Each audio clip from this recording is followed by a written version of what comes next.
That's the idea, as I said. The idea today is to learn machine learning. So we can talk about freely about supervised and supervised learning. We can talk about probabilistic graphical models.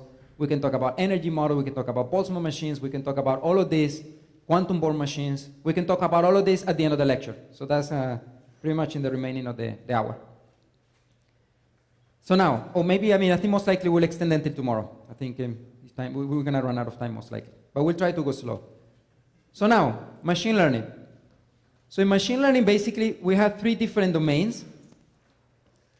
And it's supervised learning. That is actually the one that you see in the news. And supervised learning.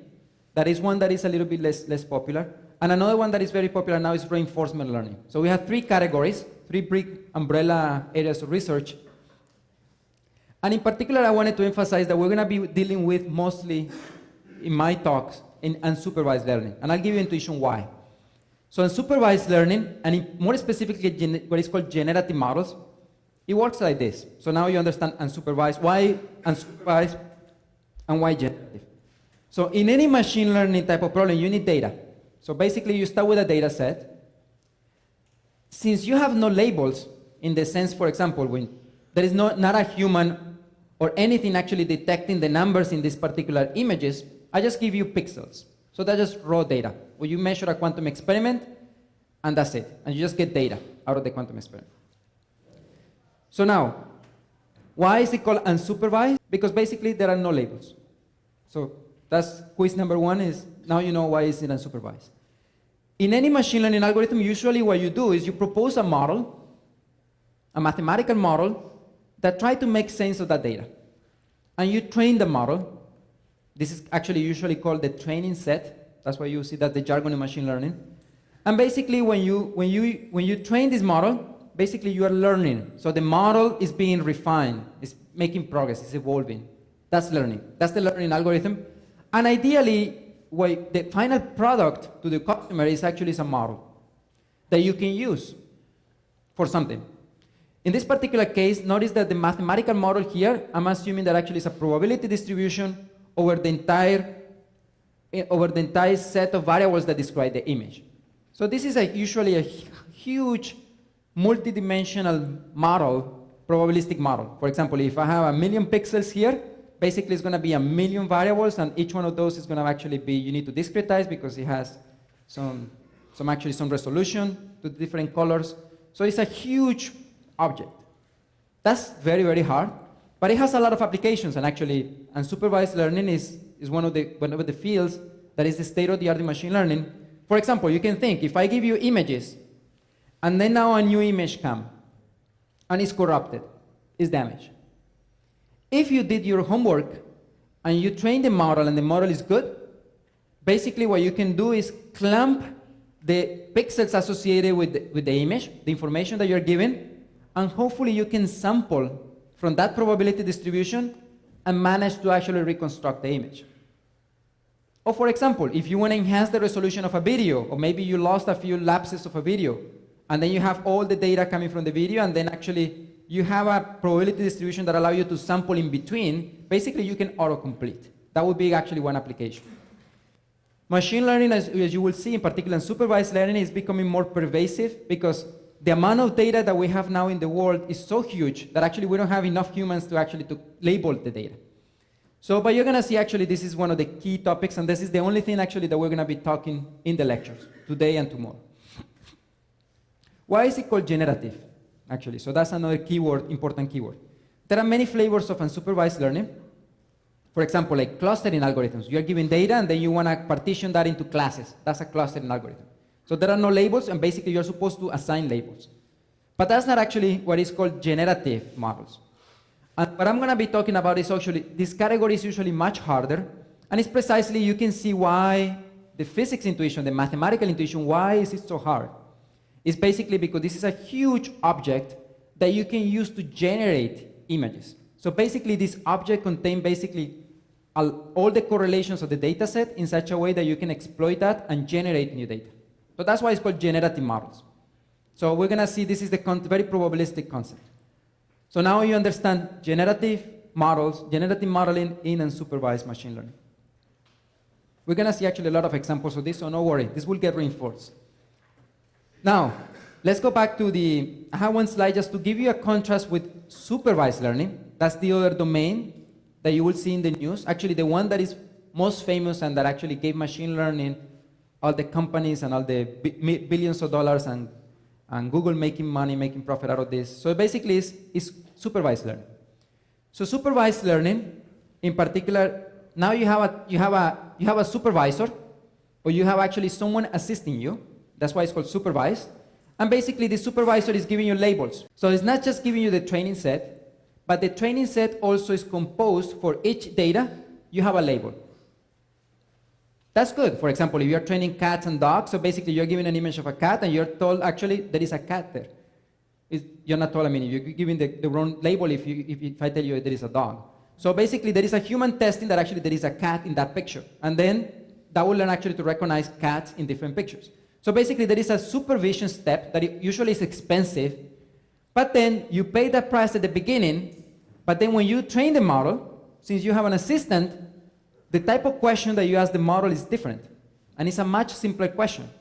You're not interested in reconstructing pictures of cats and dogs, but basically, you ask simple questions. You ask, is there a cat and a dog in this picture? Or is there a car or a building? That's basically the probability model only goes over the label step or label space that is much more reduced. And of course, it's a much simpler, much smaller mathematical model. And basically, notice that this is conditioned or given the image. So what you see the typical scenario is that you have what is called a deep neural network. And then you have a bunch of units here. And these units just go up through several layers of processing. That's the mathematical model. And then they start actually shrinking in size the number of units that you use. So usually it's a directed network. So this is what is called a deep belief network. And then at the end of the day, you have a few labels that, for example, if this one is Sparks, then this is a cat. This is the label for the dog. This is the label for the car. And there is a few labels. So you start with a very complex array of data. That's actually data here. That's pixels for the images, for the cat or the dogs. And then you work all your way up. That's why it's called a deep neural network, is because you have usually many layers. And then basically at the end of the day, you are doing a discriminative task. So basically it's a classification. You're telling me, you're discriminating classes between is it a cat or a dog. And that's why, as well, I'm giving you the second keyword is discriminative. So generative, you have the capabilities of generating. Discriminative, basically you're classifying things. And this is the typical model. It's extremely successful, that actually a lot of companies actually are based on machine learning, are based entirely on supervised learning. And basically those are the ones that are trying to detect basically like this type of task, classification. Image recognition is one of those. And the task, as I mentioned, is different. So basically, if I give you an image, the question that you would ask is not, please tell me images that look like this one. The question that you would ask is just give me the labels that are in this image. So it will tell you actually, it will read a license plate, or it will tell you that there is a number 6 and a number 1. So basically, there would be a couple of neurons that would spark telling you there is a 6 and a 1 out of the 10 digits. So it's a very, very small mathematical model. When physicists hear about machine learning, and actually that there is a lot of fun in machine learning, they get excited and they want to jump and throw quantum computers at machine learning, and the very first thing that they think is supervised learning. So, because actually this is what works for machine learning. My approach actually when I was with my PhD student, with Marcello, we decided to take kind of like the rough road. We decided actually just to go, not with this one, and the main reason is because I don't want to compete with Google that has neural networks with 150,000 layers, billions of variables, and a lot of supercomputing power, and they can do much better at classifying images than maybe in my case that I only have a quantum computer with 10 qubits. So I really don't want them. So that's why you're going to see that most of the talk is actually about unsupervised learning. That is the much more difficult task. And that's when I think actually we can carve some space for quantum computers. So that's reinforcement learning I will mention here, because really we don't need it in these lectures.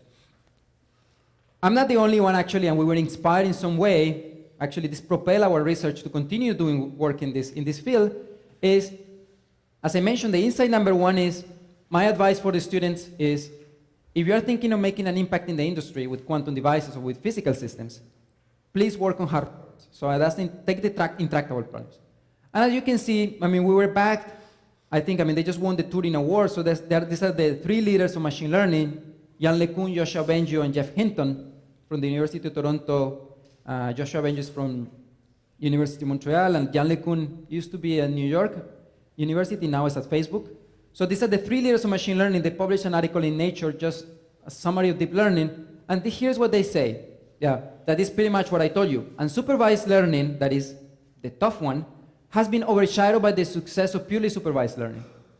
But they say, and actually that's what they work, I mean, when they do machine learning research, they work on unsupervised learning, and the reason is because they expect that machine learning, the unsupervised learning, is going to become far more important in the longer term. As I said, now with the big data age, where we have tons of data and it's not labeled, the only approach is basically going with unsupervised learning. So they expect actually it's going to become the prominent field in machine learning, but it's extremely hard. Why is it actually hard? And basically, this is another insight that maybe led to some of the research that you're going to be seeing in our work. It's basically because it's very hard to these are probabilistic models, and usually it's very hard to sample from probability distributions. That's a common theme, and that's basically what you see here from this insight. Ian Goodfellow is another actually type of technique that you will hear in the domain is called generative adversarial networks, GANs. So that's very popular now.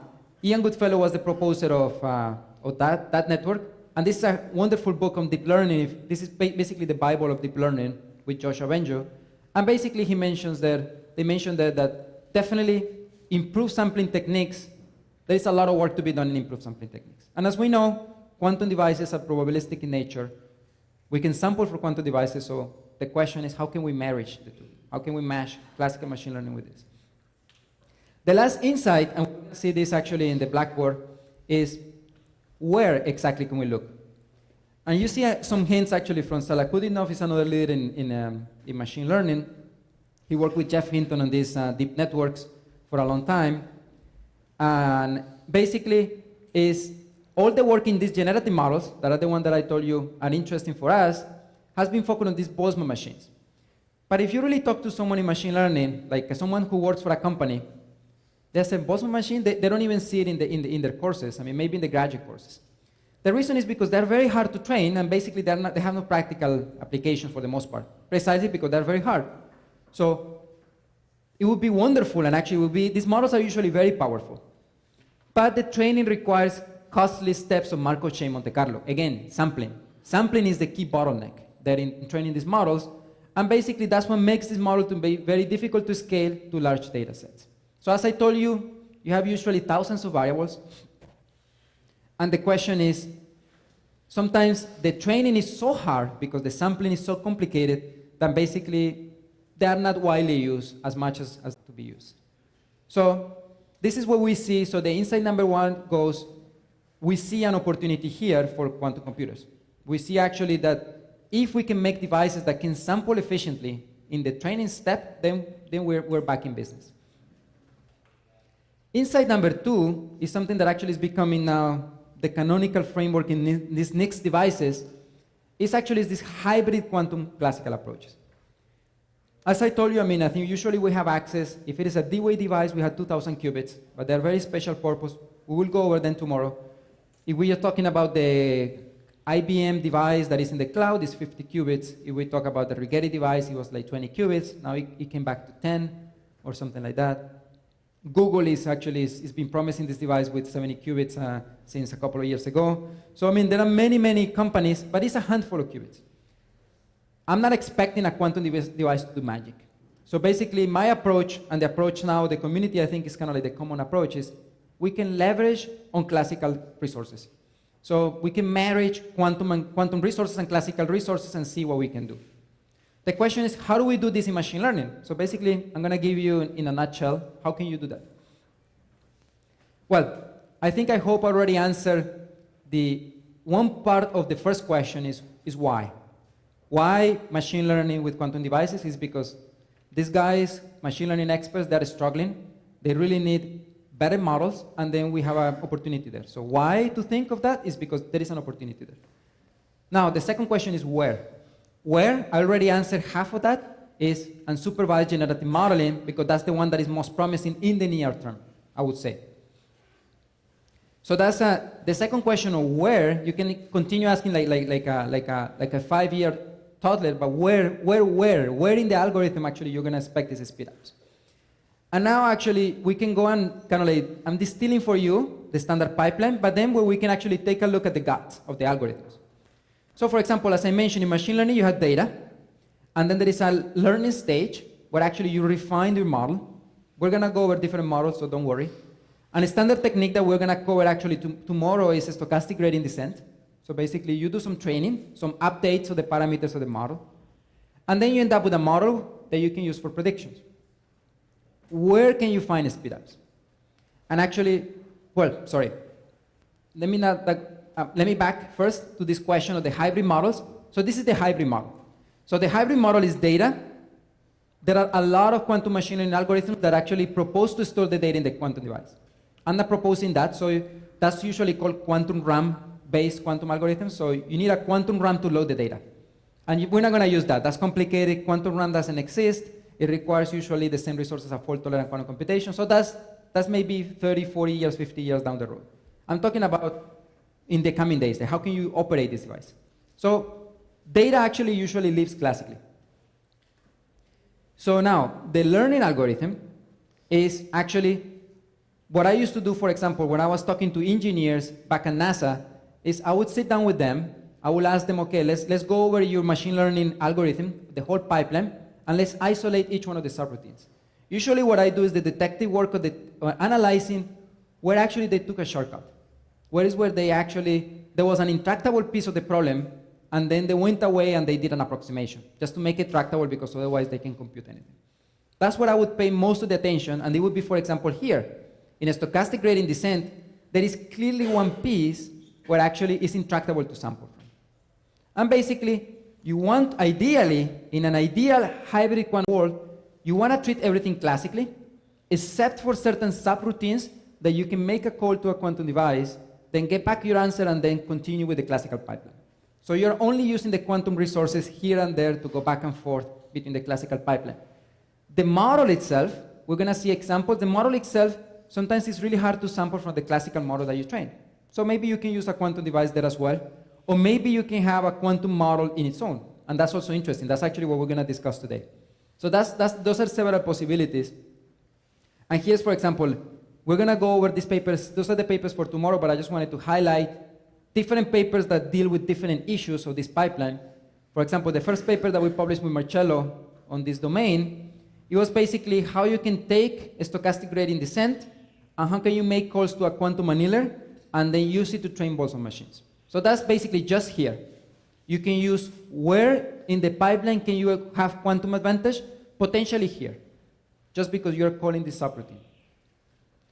This particular paper, for example, this Physical Review X paper deals with a different model. We notice there are certain limitations, and basically the where goes a little bit beyond, because now you can think of the quantum device as a quantum black box, as a model, that actually you can also use it to generate new images, and we're going to see that tomorrow. So basically, the device in itself can be also a quantum model. It's not just actually to speed up the process, it also maybe is the same, it actually is where the machine learning expert will make calls just to get their images. So this is actually what was published, and there was an experiment on 1,000 qubits done here. And as a perspective, actually, as I mentioned here, is one of the challenges that I mentioned is in the real world, usually when we talk about images, for example, we talk 1,000 variables. If we talk about the stock market, we talk about the S&P, it's usually 500 assets that you have there. So usually it's a lot of variables. We don't have that many variables, and then we need to find ways to integrate these large-scale problems with these small quantum devices. And this particular paper, actually, that was highlighted in our perspective, is a proposal to how, without even using quantum RAM, without loading the quantum data, the data into a quantum memory, how you can still exploit classical resources to enhance the representation that goes into the quantum device. So we're going to go over this tomorrow, but this is basically tackling this bottleneck or this natural question of, you have only 50 qubits, so basically we're talking about images with 50 pixels, or 50 black and white pixels, and that's not fun. So basically we want to go to 1,000 variables or more, and then basically how do we do that? So the paradigm change here from going from using quantum devices for assisting deep learning to deep learning assisting quantum devices and back, and then the quantum device can help. So we will go over all of this tomorrow. That's the topic actually of tomorrow's lecture, I think in the afternoon. Those are the way we're going to go over these papers pretty much, or some ideas. What I'm going to talk actually in the remaining of the lecture and maybe part of tomorrow's lecture is about these other papers that, again, as I said, all of this work is related to the previous work was related to annealing devices. This work is entirely on gate-based devices. So this is kind of like newest work that I was doing when I was phasing out of NASA pretty much. And you're going to see some experiments that we did with the group of Chris Monroe at the University of Maryland and some of the models that we proposed recently. Actually, just last year it was published, this year in Nature's Quantum Information. So that's basically the framework for those models are going to be here. It's going to be in the learning stage and in the prediction stage. So that's where we expect maybe quantum speedups. The quantum computers play a role here or here. You see? Okay, so let's actually put this in a, we learned a lot of jargon by now, generative models, discriminative models, and supervised. Let's put this into really a concrete framework. The framework that I had to express this unsupervised generative modeling is a canonical data set called bars and stripes. Basically, as you can see from these images, they are black and white images, 2D images, where actually the data set, the training set usually consists of images that look either as bars, like this one, or stripes, like the ones in the middle. We usually put the complete and the empty just for completeness. But for example, this will never appear in your data set, or this should never appear in the data set. This would be the non-bars and stripe patterns. So these actually are not shown. So the natural question is, if I show you these images, or if I show you a handful of those images, can you come up with a model that when you sample from that model, you can give me back images that look like bars and stripe? Maybe hopefully different than the one that I already showed you. So basically is, for example, if I give you many images of dogs and cats, can you give me images of other dogs and cats that are similar but different? So that's basically is a generative task because you want to generate images, and then it's unsupervised because basically I'm not telling you this is a bar, this is a stripe. I just give you pixels. The way to encode this is basically in this, as you can see, they are binary variables. So basically we can make a vector where basically we encode it, for example, this way. We say this is x1, x2, x3, x4. And basically here the bars and stripe data set. So it would be the 0, 0, 0, 0. That would be 1, 1, 0, 0. For example, this would be the 1, 0, 1, 0. That would be the last one. And you can complete the rest. So basically, I'm just giving you, so the data set would consist, let's say, of these particular images that we're seeing. So when you see this, it would be an image. You can relate to an image. Now, if I go to Joshua Benjo's door, and then I tell him, please give me a model that I can generate images, most likely he's going to tell me, oh, let's train a Boltzmann machine. Because that's what they do in machine learning. So we're going to actually just do an interlude to define Boltzmann machine, but basically that would be the classical approach that you would go. You construct a Boltzmann distribution that when you sample, hopefully in the ground state of that Boltzmann distribution, you encode the patterns, and then basically you can generate new images. We're going to see that. What we proposed actually last year, early in 2018, it was a new model of how you can actually use quantum circuits. So the quantum wave function, the wave function as a quantum object, and how you can use the Born amplitudes that we know is just the square, for instance, for each bit string in the computational basis. It's just, we know that the probability of seeing that bit string is the amplitude square. So basically, we proposed a model where you can train quantum circuits to come up with a model that is the wave function, and where you can extract images directly, just the probability of observing an image is just directly proportional to the Born amplitude. It's just the Born amplitude, literally. So this is what we call this is what we propose in this paper. The name that has been assigned to this is actually nowadays is quantum circuit Born machine. And you're gonna see the difference. This is a Boltzmann machine, this is a Born machine because it's based on quantum probabilities.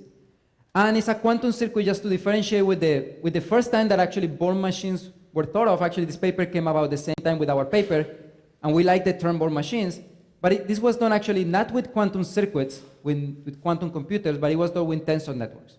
With tensor networks, you can also build quantum objects, quantum wave functions. And basically what these authors propose here is actually to construct Born machines for supervised learning and unsupervised learning with wave functions. In our case, we were thinking of quantum devices and training quantum devices. Let me just actually, before we go, let's talk a little bit about Boltzmann machines, energy models, probabilistic graphical models, and how do you train this? So before we move on, the next slide is going to be about the training of quantum circuits. Any questions up to this point? Yes?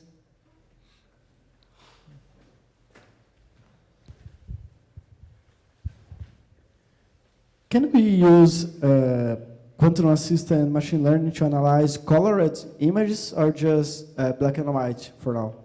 Yes, so actually I think the case of, for example, there is a proposal for continuous variable quantum computation. For example, Xanadu, I guess, one of the companies who is trying to make hardware for that. In principle, you can use also like photonic modes and, in principle, light to describe. And in that case, maybe you have the advantage, or the selling point is that you can, in principle, encode like continuous variables in some way. So actually, that's a proposal. It's a neat proposal of how to bypass the discretization. If you were going to do it with a digital device, most likely you need to discretize the pixels, or you need to make a coarse-grained version of that. But really, yeah, so you can exploit actually directly, yeah, continuous variables directly. Yeah, that's one thing I forgot is I will be focused mostly kind of in digital-based quantum computation, not the continuous variable. Okay. That's a really good question. Thank you. Okay, so before we move on, I wanted to give you a flavor of Boltzmann machines. And basically, we've been talking about data, training, and then model. So how do they look like, actually? At this point, it's just keywords.